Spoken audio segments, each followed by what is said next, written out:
कुछ लोगों का एक ग्रुप एक गुफा के अंदर पहुंचा जहां हर तरफ बर्फ जमी हुई थी। लेकिन तभी एक ढलान से शर्ली फिसल गई। बेबी उसे बचाने उसके पीछे कूद गया। उसने बर्फ से जमी जमीन में अपने खंजर को गाड़कर दोनों को गिरने से रोका, लेकिन बाकी सब पीछे से फिसलते हुए आए और उन्हें भी अपने साथ खींच लिया। नीचे फिसलते समय बे ने देखा वो सब बर्फ के नुकीले टुकड़ों की तरफ जा रहे हैं। शर्ली ने अपने हुक को फेंक कर रुकने की कोशिश की, लेकिन वो बर्फ के पिलर उतने मजबूत नहीं थे। तभी बे ने देखा उन नुकीले बर्फ के टुकड़ों के बीच एक दो टनल्स है। अगर वो खुद को उन टनल की तरफ भेजे तो जान बच सकती है। उसने फिर एक बार चाकू गाड़कर खुद को रोका और शर्ली के साथ मिलकर सबको उस टनल की तरफ धक्का देने लगा। लेकिन थोड़ी देर बाद चाकू के नीचे की बर्फ टूट गई और दोनों उन नुकीली बर्फ की तरफ बढ़ने लगे।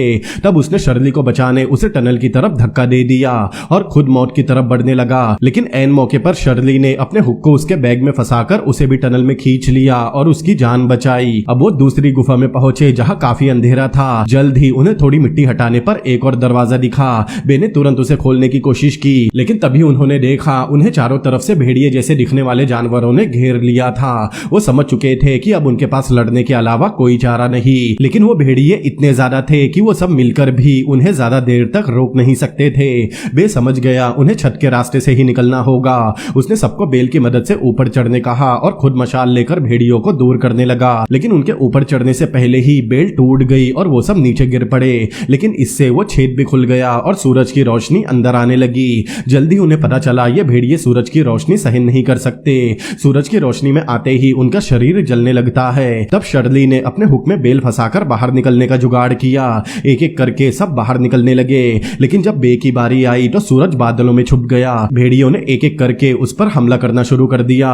भेड़ियों के लीडर ने झपटकर बे को जमीन पर गिरा दिया, लेकिन इतने में सूरज के आगे से बादल हट गए और अपने दोस्तों की मदद से बे मौत को छूकर टक से बाहर आ गया।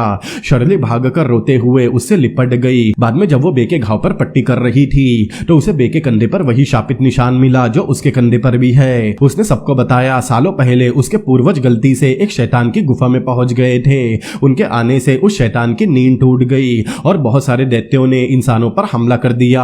इसके बाद उन सभी लोगों के कंधों पर वही शापित निशान आ गया। उस बुरी शक्ति की ताकत से वो सभी लोग 50 साल के होने से पहले ही मर गए और उनके बच्चों को भी ये श्राप विरासत में मिलेगा। शर्ली के हिसाब से अब ड्रैगन बोन जिसे वो ढूंढ रहे हैं वो इस निशान को उनके ऊपर से हटा सकती है। अगले दिन दोपहर के समय सभी वहां वापस पहुंचे ताकि सूरज की किरणें अपने चरम पर हो। वो सब फिर से उस गुफा में दाखिल हुए जहां वो वैम्पायर भेड़िए उनका इंतजार कर रहे थे। बे ने बिल्कुल भी समय ना बर्बाद करते हुए जल्दी से दरवाजा खोला।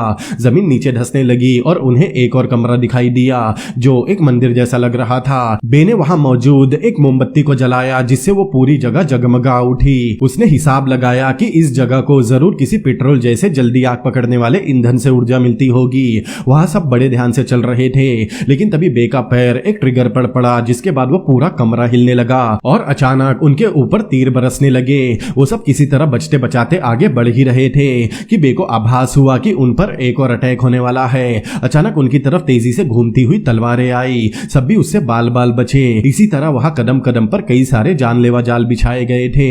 वो किसी तरह इन सबसे बचते हुए हवा में तैरती उस ड्रैगन बोन तक पहुंचे। बे धीरे से उसकी तरफ बढ़ा और उसे उठाकर अपने बैग में डाल लिया। लेकिन तभी शर्ली ने देखा कि बहुत सारी विशालकाय मकड़ियां उन्हीं की तरफ आ रही है। कुछ देर उनसे लड़ने के बाद बे समझ गया कि वो बस ड्रैगन बोन के पीछे है। उसने अपनी जान जोखिम में डालकर सभी मकड़ियों को अपने पास बुलाया ताकि बाकी सब वहां से सही सलामत निकल सके। शर्ली ने वहीं रुककर बे की मदद करने का फैसला किया, जबकि बाकी सब ऊपर की तरफ गए। अपनी रफ्तार और शर्ली की मदद से बे दूसरी तरफ पहुंचने में कामयाब हुआ। लेकिन इससे पहले कि दोनों वहां से भाग पाते उन मकड़ियों ने अपने जाले से शर्ली को नीचे खींच लिया। बे उसे बचाने वापस लौटा और देखते ही देखते उनकी पूरी टीम एक साथ मिलकर उन खतरनाक मकड़ियों का सामना करने लगी। उन्होंने प्लान बनाया उनका एक साथी युग पूरे कमरे में पेट्रोल छिड़केगा, जबकि बाकी सब इस दौरान उन मकड़ियों से बचने का जुगाड़ करेंगे। युग उन मकड़ियों से बचता बचाता अपने साथियों के पास पहुंचा।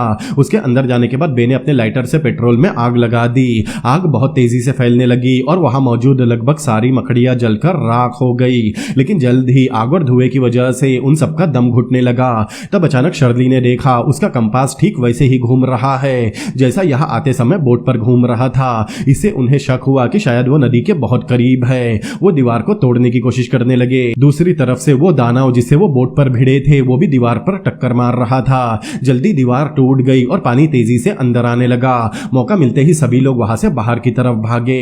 बे ने देखा कि वो दानव पीछा करते हुए उस तक पहुंचने ही वाला है, लेकिन खुशकिस्मती से वो मलबे के नीचे ही दब गया, जिससे बे और बाकी सबकी जान बच गई। फिर हम देखते हैं कि आखिर में वो सब सही सलामत अपने घर की तरफ निकल पड़े।